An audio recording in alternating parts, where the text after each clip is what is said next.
여러분 반갑습니다.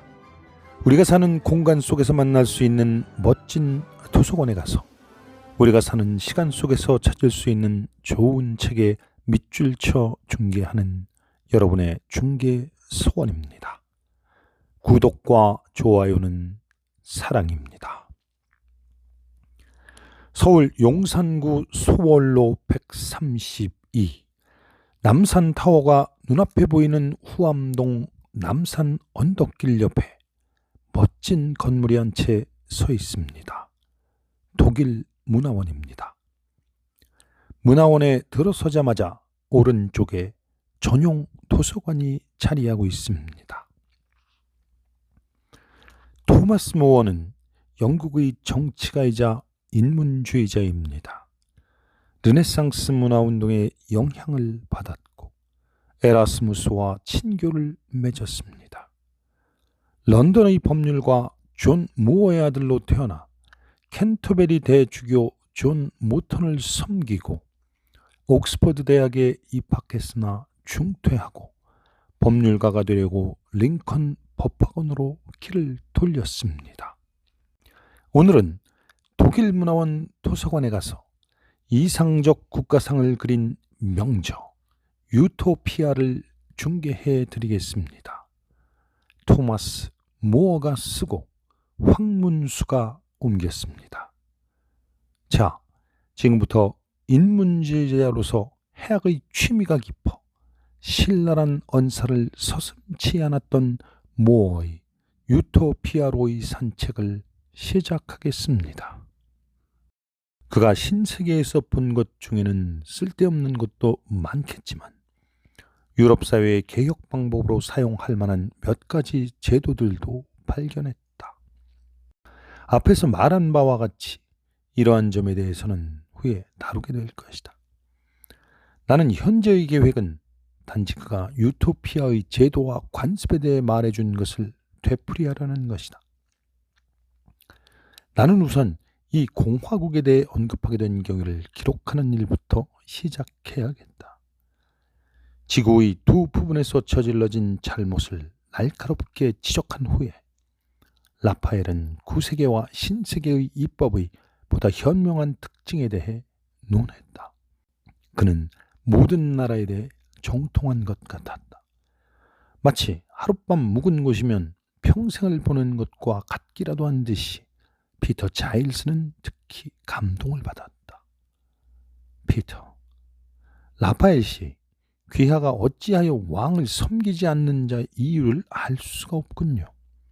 어떤 왕이든지 귀하를 얻으면 작약하리라 나는 확신합니다. 귀하의 학식과 경험으로 보아 귀하는 왕을 즐겁게 해줄 뿐 아니라 교훈적인 선례를 들어 유용한 충고를 할 수 있는 분입니다. 동시에 귀하는 자신의 이익을 취할 수 있고 또 귀하의 모든 친구와 친척을 도와줄 수도 있을 것입니다. 라파엘, 나는 사실 친구나 친척에 대해서는 괴념하지 않습니다. 나는 그들에 대한 나의 의무를 다 치렀다고 생각합니다. 대부분의 사람들은 너무 늙고 병들어 어쩔 수 없게 될 때까지 재산에 집착합니다. 너무 늙고 병들었을 때에도 그들은 아주 애석해하면서 재산을 양도합니다. 그러나 나는 아직 젊고 건강할 때 나의 재산을 친구들과 친척들에게 나누어 주었습니다. 나는 그들이 이것으로 만족했으리라고 생각합니다. 그들은 내가 더욱 출세를 해서 왕의 노예가 되면서까지도 그들의 이익을 도모해 주리라고 기대하지는 않을 것입니다. 잠깐만, 추기경이 끼어들었습니다.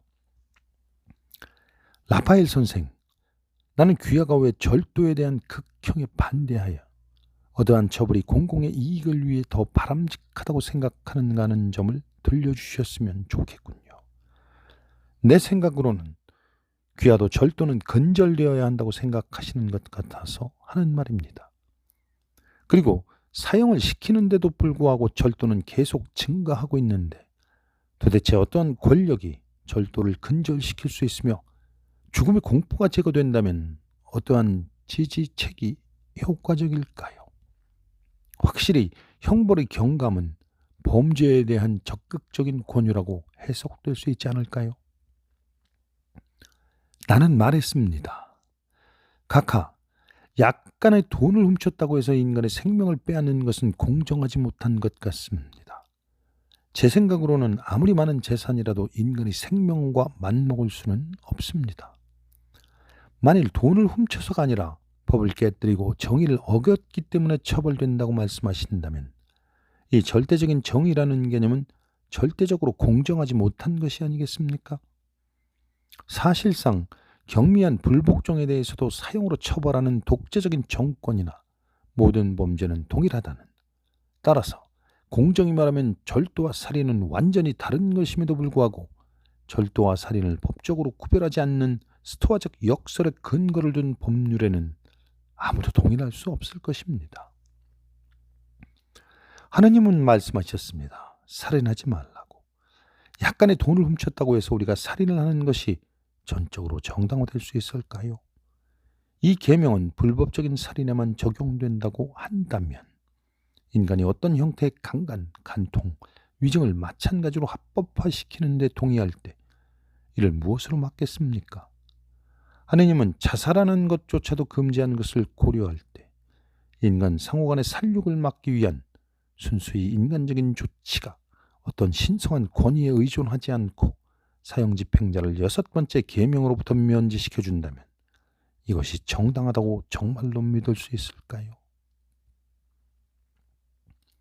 형평법에 의거하거나 법률의 문구에 의거하거나 그 의미를 약간 왜곡하거나 또는 마지막으로는 성실한 판사라면 지상의 어떤 법보다도 더 존중하는 원칙, 신성 불가침의 대권에 의거할 수 있는 것입니다.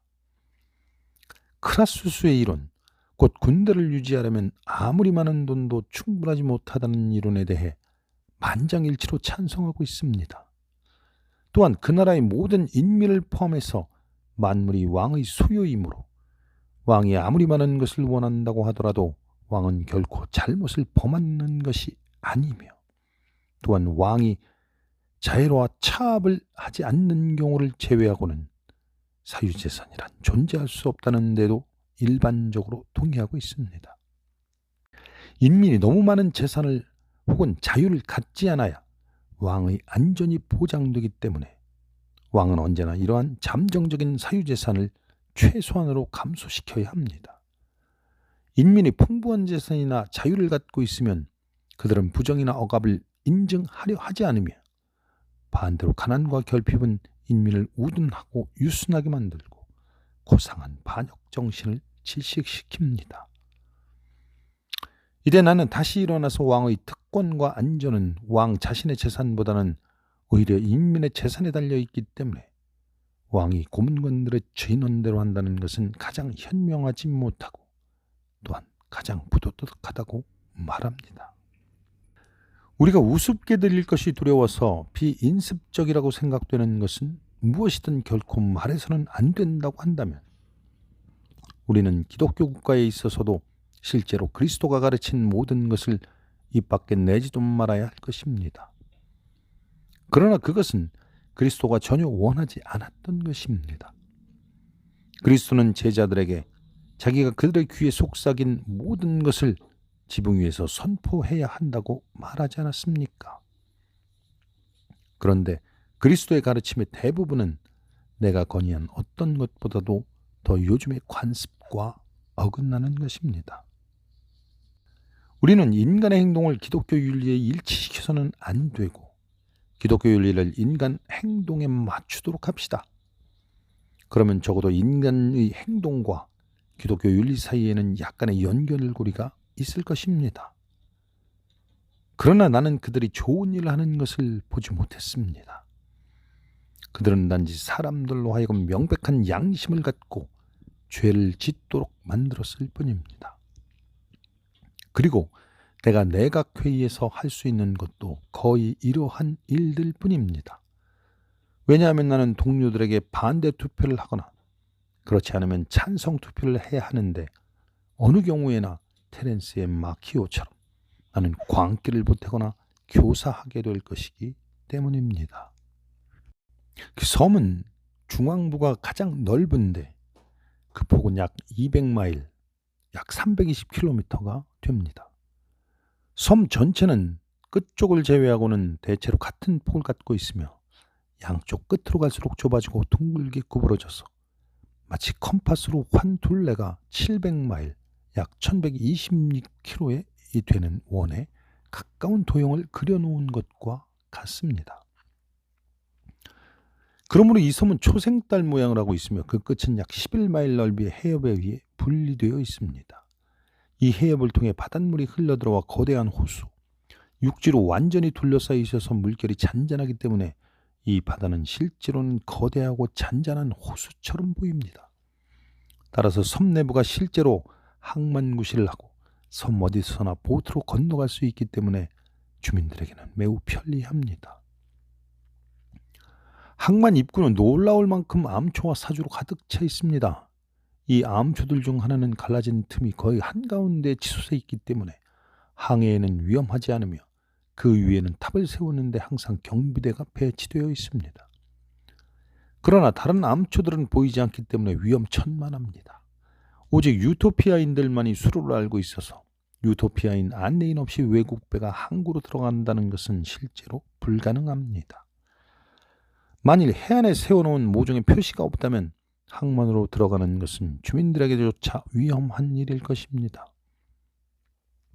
따라서 단지 이 표시를 바꾸기만 하면 그들은 아무리 많은 적의 전함이라도 유인에 들여서 격파시킬 수 있을 것입니다.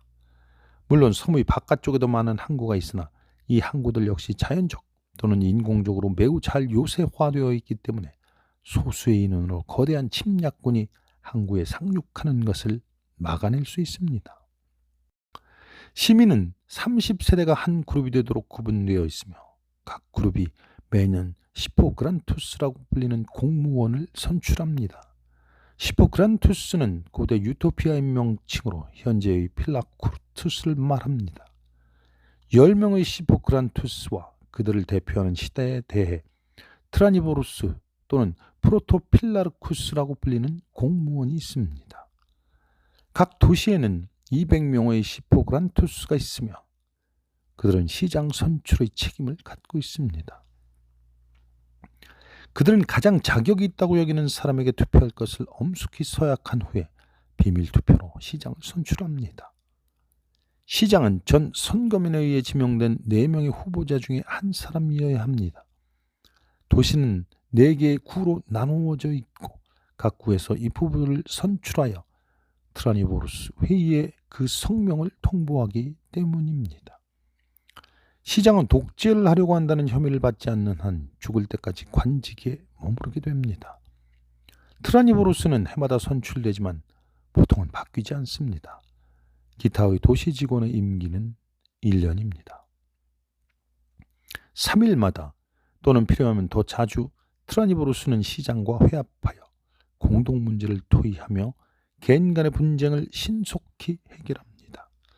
그들은 언제나 2명의 시포그란투스를 회의에 초대하는데 매년 다른 사람들을 초대하며 공중에 영향을 미치는 문제는 3일간 토의한 다음 최종 결정을 내려야 한다는 규칙이 있습니다. 이러한 문제를 트라니보루스 회의나 또는 시포그란투스 총회 이외의 장소에서 토의하면 사형을 받습니다. 이렇게 해야 시장이나 트라니보루스가 시민의 희망을 무시하거나 정체를 변경시키지 못하는 것입니다. 유토피아에서는 도시나 도시 주변의 농촌에서 사는 신체 건강한 남녀 중 일상적인 노동에서 면제되는 사람은 많아야 500명인 것입니다. 여기에는 시포그란투스들도 포함되는데 이들은 법적으로는 면제되어 있으나 모범을 보이기 위해 자발적으로 노동을 하고 있습니다. 또한 다른 의무는 영구히 면제되고 오직 학구에만 전념하는 사람들도 포함되어 있습니다. 이러한 특권은 성직자의 추천을 얻어 시포그란투스들의 비밀 투표로 승인을 받아야 허용됩니다. 그러나 이런 학생들도 그 성과가 만족스럽지 못하면 노동계급으로 환원됩니다. 육체노동자가 자유시간을 이용 열심히 공부하여 좋은 진전을 보여서 노동을 면제받고 학자계급으로 승격되는 일도 드물지 않습니다. 외교관, 성직자, 트라니보로스, 그리고 물론 시장도 이 학자 계급으로부터 나옵니다. 그런데 예전에는 시장을 바르자네스라고 불렀으나 요즘은 아데무스라고 통칭됩니다. 국민 중 직업을 갖지 못했거나 또는 비생산적인 일에 종사하는 사람이 거의 없기 때문에 적은 시간에 좋은 물품을 풍부히 생산해낼 수 있다는 것을 여러분은 추측할 수 있을 것입니다. 또한 그들은 우리들보다는 노력을 덜 들이면서도 필요 불가결한 일만을 하고 있기 때문에 노동시간이 감소됩니다. 장기간에 걸쳐 그들은 믿을 수 없을 만큼 많은 금과 은을 저장해 놓았습니다. 따라서 요즘은 현금 거래든 외상 거래든 상관하지 않습니다. 그러나 외상 거래인 경우 그들은 개인 증서는 받지 않고 수입자에게 관청이 서명하고 봉인하여 교부한 합법적인 계약서를 요구합니다. 집을 기일이 되면 이 관청은 관련된 개인들로부터 돈을 거두어 시 금고에 넣어두고 유토피아인들이 청구할 때까지 그 돈을 적당히 이용합니다. 그런데 실제로는 유토피아인들은 절대로 청구를 하지 않습니다. 그들은 꼭 필요하지도 않으면서 다른 사람들로부터 그들에게 필요한 것을 빼앗는다는 것은 공정하지 못하다고 생각하기 때문입니다. 그러나 그 돈의 일부를 다른 나라에 대부해 줄 필요가 생기면 그들은 청산을 요구합니다. 그리고 전쟁이 일어나면 청구합니다. 그들은 전쟁에 대비해 부를 축적하기 때문입니다. 심각한 위기나 비상사태가 생겼을 때 시민을 보호해야 하는 것입니다. 이 돈은 주로 외국인 용병을 막대한 보수를 주고 고용하는 데 사용됩니다. 그들은 자기 나라 사람들의 목숨을 위기에 몰아넣기보다는 용병으로 대체하지요. 또한 그들은 충분한 돈만 준다면 적군을 매수하여 서로 배반하게 만들거나 반란을 일으키게 할 수 있다는 것을 잘 알고 있습니다. 그들이 다량의 귀금속을 저장하고 있는 이유는 바로 이것입니다. 그들은 귀금속을 보물로 여기지는 않습니다. 사실은 여러분이 내 말을 신용하지 않을까 염려스러워서 그들이 보물을 가볍게 여긴다는 것을 말하기가 거북합니다. 직접 내 눈으로 보지 않았더라면 나 자신도 믿기 어려웠었다는 점을 고려할 때 이러한 염려는 당연한 것이지요. 라파엘이 이와 같이 이야기를 하는 동안 나로서는 납득이 가지 않는 여러 가지 의문점이 머리에 떠올랐다. 나는 그 나라의 법률이나 관습 중에는 우스운 것이 상당히 많다고 생각했다. 그들의 군사전략, 종교, 예배 형식도 그렇지만 특히 유토피아의 사회 전체가 기반으로 삼고 있는 것, 곧 돈을 제거한 공유제도는 매우 불합리했다. 그런데 돈을 사용하지 않는 공유제도는 본질적으로 귀족 정치의 종말을 의미할 것이며 따라서 어떤 나라에서나 진정한 영광으로 여겨지는 모든 권위와 광효와 존엄의 종말을 의미할 것이다. 그러나 나는 라파엘이 장시간 이야기를 하느라 피곤해졌다는 것을 알 수 있었고 따라서 자기 자신의 의견과는 반대되는 의견에 얼마나 관대할런지도 의심스러웠다. 그때 나는 다른 사람들의 의견을 헐뜯지 못하면 바보 취급을 받을까봐 겁을 내는 사람들에 대해 그가 말한 풍자적인 논평을 상기했던 것이다. 그러므로 나는 유토피아의 제도에 대해 몇 가지 칭찬을 하고 흥미있는 이야기를 들려준 데 대해 감사했다. 그 후 나는 저녁 식사나 하자고 그의 팔을 잡고 집 안으로 들어가며 유토피아의 제도에 대해 숙고해 보아야겠습니다. 그 다음에 다시 만나 이 문제에 대해 좀 더 오랫동안 토론하기로 합시다. 라고 말했다. 나는 진정으로 언젠가 그와 이 문제를 다시 토의하게 되기를 바라고 있다. 한편 라파엘이 학식과 경험이 풍부한 사람이면 틀림없으나 나는 그의 이야기에 전적으로 동의할 수는 없다. 그러나 나는 유토피아 공화국에는 많은 장점이 있으며 이러한 장점을 유럽에서 본받아 주기를 바라고 있다는 것을 솔직히 인정한다. 1515년에 통상 문제로 네덜란드에 건너가 외교 교섭의 수완을 발휘했습니다. 유토피아를 그때 여행 중에 쓰기 시작하여 이듬해 귀국하여 완성했습니다.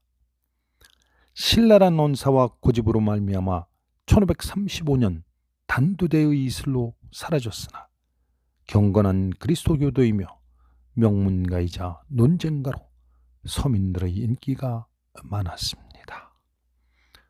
사랑하는 중개소원 구독자 여러분, 여기까지 함께 하시느라 애쓰셨습니다. 여러분 감사합니다.